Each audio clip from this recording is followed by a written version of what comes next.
Champions League is finally coming back and the groups have now been revealed. And this means it's time for my own Champions League predictions. And trust me, you want to stay until the end of the video because I might have some crazy upsets. First up, we got Group A, and this group consists of Ajax, Liverpool, Napoli, and Rangers. Tell me one thing though, why does Liverpool and Napoli always get in the same Champions League group, bruh? I've literally never seen these two teams separated. Anyways, going back to the topic, I'll just keep it 100. I think Liverpool is going to top this group. Look, I know Liverpool are currently struggling right now and we're winless in the first 3 games and we also lost to Manchester United, so I get that. We're pretty bad right now. But when the Champions League starts, more of our injured players are going to come back to the squad. And once the injured players start becoming healthy again, we're going to look like the side that beat Man City in the Community Shield, bruh. It's evident that Liverpool are going through an injury crisis, but that doesn't last permanently, bro. We're going to be back. Now, second place is a little bit more tricky. Ajax has been doing good in the Eredivisie so far and have good talents like always. Problem is, their biggest talent, Antony, wants to leave the club immediately. So assuming that he's going to leave, I think that's going to be a huge loss for Ajax, and I don't know how they're going to cope with that. Now, going on to Napoli, they look really good in the Serie A right now, and I'm sure they can challenge for the title this season. Thing is though, I'm not sure if the Napoli form can keep up because they usually burn out towards the middle of the season. Now to Rangers, they're finally back in the Champions League for over a decade. And they also got 2 American players that I'm looking out for. They got James Sands and Malik Tillman. Those 2 look really good for Rangers so far, and I'm excited to see what they can do against the likes of Liverpool, Ajax, and Napoli. So even though everybody's doubting Rangers, they still have a lot of great talent, and also nobody wants to go away to Ibrox Stadium and fight Rangers, bruh. That's gonna be a really tough away day. So anyways, who do I think is gonna be the runners-up in Group A? Well, this might be a surprising one, maybe. I think it's gonna be Napoli. I know a lot of people might be expecting Ajax to finish second place, but I think the loss of Gravenberch, Aller, Lisandro Martinez, and probably Antony is gonna be too much to handle for Ajax. And especially with such little time in the transfer window, I don't think there's a possibility that Ajax can replace them now. However, I do think Ajax is gonna finish 3rd place to go to the Europa League. And sadly, I think Rangers is gonna finish 4th. Next, let's talk about Group B, where FC Porto, Atletico Madrid, Bayern Leverkusen, and Club Brugge reside. Honestly, this seems like a very even group where either of these 4 teams could qualify to the next round. I think the obvious best club in this group has to be Atletico Madrid though. And with that being said, I think they're gonna get the first spot. I don't think it's gonna be easy though. I definitely think they're gonna have to fight for that first spot, but I think they're gonna get it. Now, second place is where this group gets a little more trickier. Bayern Leverkusen is a complete surprise package. They got some really good players like Asmund and Diaby, for example. But right now, they've been doing terrible in the Bundesliga. In fact, in the first 3 games, they lost all 3, bro. They're in shambles right now. Now, Club Brugge is doing really well in the Belgian Pro League like they always do. And then there's FC Porto, who is always in the Champions League, and honestly, they always get to the next round. So with that being said, since Porto always find a way to make it to the round 16, I think they're going to be the ones to get second place in the group. Leverkusen have disappointed me this early in the season, so I will not put them second place, but I think they're going to get Europa League at least. And then Club Brugge will finish last place like they always do in the Champions League. Now we have the group of death, Group C, which has Bayern Munich, FC Barcelona, Inter Milan, and Victoria Pleasant. There are so many storylines in this group. Bayern Munich haunted Barcelona 8-2 that one Champions League night, and the streets will never forget about that. But then, also this summer, Barcelona took Bayern Munich's best player, Lewandowski, and now he's going to return to Bayern after leaving in such a messy way. See what I did there though? Lewandowski left in a messy way. Get it? Messy Barcelona, Bayern.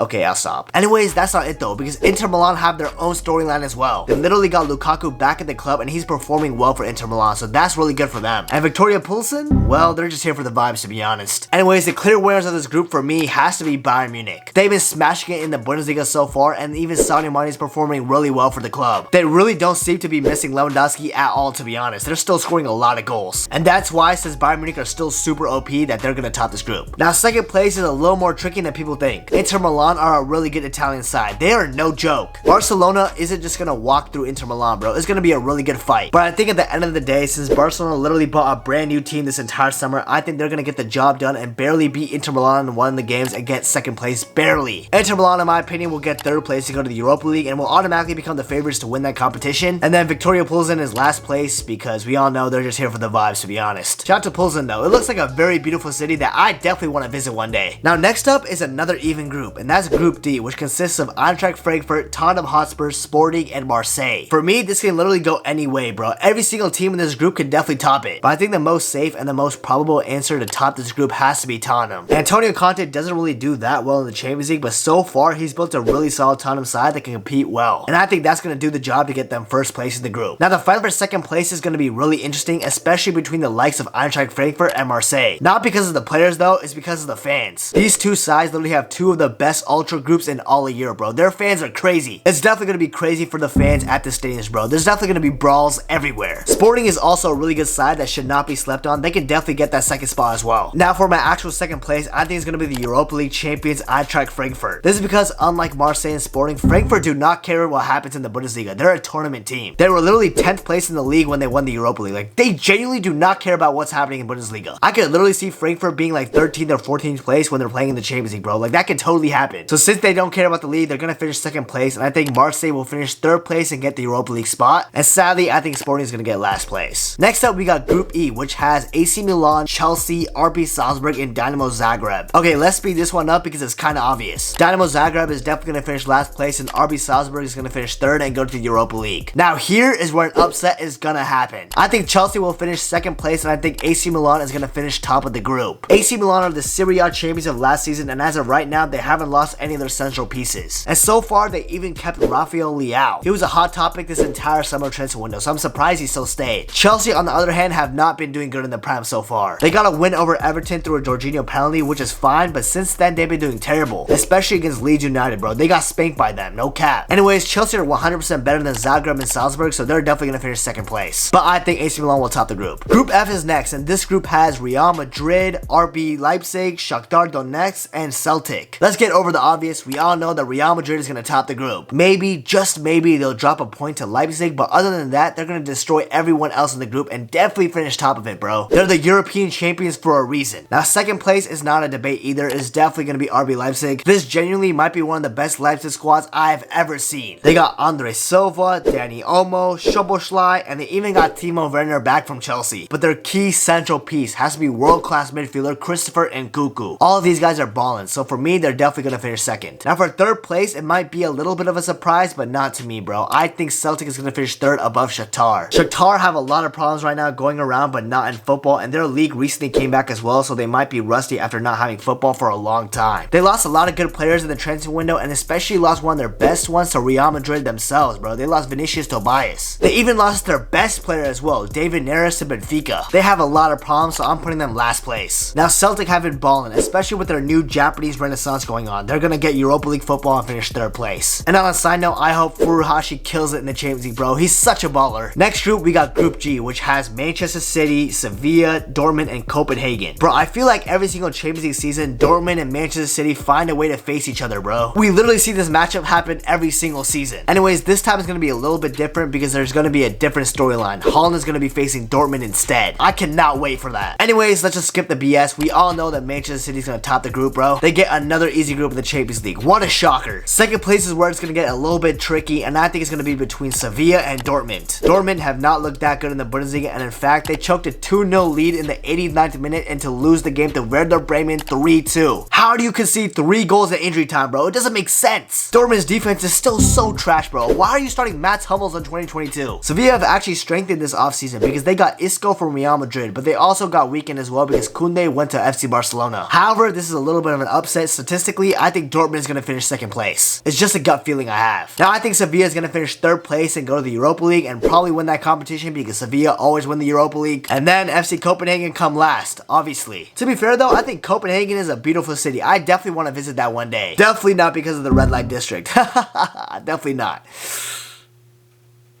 Really quickly, we're going to move on to Group H, which has PSG, Juventus, Benfica, and Maccabi Haifa. Let's talk about Maccabi Haifa first, who qualified in the Champions League for the first time since 2009. The way they qualified was absolutely crazy though, because they got an own goal in the last minute to take them through. That is so lucky, bro. They even have an American goalkeeper right now, Josh Cohen, which is really cool. But let's be real, they're definitely getting last place. They're just here in the Champions League for the vibes. Now we got that team out of the way, let's talk about the 3 remaining big dogs. And yes, I said 3, not 2. I'm considering Benfica a big dog. They might have lost Darwin Núñez this summer, but they're still a very strong team that can honestly push for that second spot with Juventus. That's right, I think PSG are gonna get first place with ease. Bro, PSG are cooking right now in Ligue 1, bro. It feels like nobody can stop them right now. And dare I say it, I believe PSG are genuine contenders for the Champions League trophy this season. Their offense is going crazy. Messi's turning up with PSG after a year of disappointment, and Neymar is dropping Ballon d'Or numbers right now with his goal contributions. These two seem to be in form at the right time, right before the World Cup, which is perfect timing for them, obviously. And then we have Mbappe, who has diva problems off the pitch, but on it, he causes the problems, bro. He's a menace. Anyways, PSG just look really good, so they're definitely gonna top the group. Then the second place fight is gonna be between Juventus and Benfica. Benfica got into the Champions League by beating Dinamo Kiev in the second leg 3-0, and like I said, they should not be taken lightly. They have a lot of good players, and to name some, we got Otamendi, Rafa Silva, and for me, their best player is David Neres. Juventus also have a good team too, and although they haven't had one of their brightest starts in the Serie A season, they're still a team that can cause a lot of problems on the pitch, especially when one of the brightest world talents is playing for their club, bro. Vlahovic is gonna carry them. Now the decision I made is gonna be an upset. I think Benfica is gonna qualify as second place, and Juventus is going to the Europa League. Yes, I know, Weston McKennie played for Juventus, and I love the USMNT, but this is how I feel, bro. It's a gut feeling. Ever since Allegri returned to Juventus, I haven't seen that big of an improvement that I thought I would. With this, I think Benfica is gonna catch Juventus lacking in Turin and get a huge away point that will bump them up to second place. Anyways, let me know in the comments what you guys think of my Champions League predictions, and let me know your own Champions League predictions. I would love to know what you guys think. Real quick, remember to subscribe to the channel and remember to hit the notification bell because it'll notify you whenever I drop a banger video. And also leave a like. Let's try reaching 100 likes this video. And lastly, follow my Twitter at Nabhuto, link in my description. I would seriously appreciate it. So yeah, thank you guys so much for watching this video, and I'll see you guys in the next one. Peace!